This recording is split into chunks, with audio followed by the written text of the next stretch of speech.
তৃণমূল কংগ্রেস সরকারের দুর্নীতি এবং যোগ্য অযোগ্য তালিকা না তৈরি করার ফলে শিক্ষকদের এই অসম্মানজনক পরিস্থিতিতে পড়তে হয়েছে বলে জানিয়েছেন বিজেপির রাজ্যসভার সাংসদ দলের রাজ্য মুখপাত্র শ্রমিক ভট্টাচার্য। ছাত্রদের পঠন পাঠনের কথা চিন্তা করে যারা বিভিন্ন পরীক্ষার খাতা দেখছেন তাদের কথা চিন্তা করে এই সিদ্ধান্ত নেওয়া হয়েছে, কিন্তু এটা কোনো স্থায়ী সমাধান নয়, কোনো সমাধানই নয়। শিক্ষকদের তো তাহলে পুনরায় পরীক্ষায় বসতে হবে। 10 বছর যার সঙ্গে ওই ধরনের কোনো পড়াশোনার যোগাযোগ নেই, যিনি শিক্ষক হয়ে গিয়ে এখন স্কুলে ছাত্র পড়াচ্ছেন, তিনি আবার নতুন করে পরীক্ষা দেবেন মে মাসে। এটা কি ব্যবস্থা হবে?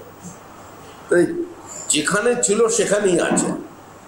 আর এই অবস্থার জন্য দায়ী হচ্ছে তৃণমূল কংগ্রেস। মুখ্যমন্ত্রী যদি চান, তিনি যেরকম যোগ্য অযোগ্যের কথা এখন বলছেন, 7,000 কার্ড ইস্যু করেছিলেন, তিনি সেটা পরিষ্কার বলুন মানুষের সামনে। তারা সেগ্রিগেট করে দিন, তাহলে তো সমস্যার সমাধান হয়। এখনো তো সে পথ খোলা। আমাদের দলের পক্ষ থেকে প্রাক্তন বিচারপতি এবং সাংসদ, তিনি তো এই মন্তব্য প্রথম দিনই করেছেন। তিনি আহ্বান জানিয়েছেন রাজ্য সরকারকে। এছাড়া অন্য কোনো পথ খোলা নেই। যারা নিজেদের মেধার উপরে ভিত্তি করে চাকরি পেয়েছিলেন, তাদের জীবন যৌবনকে লুট করলো বর্তমানের সরকার।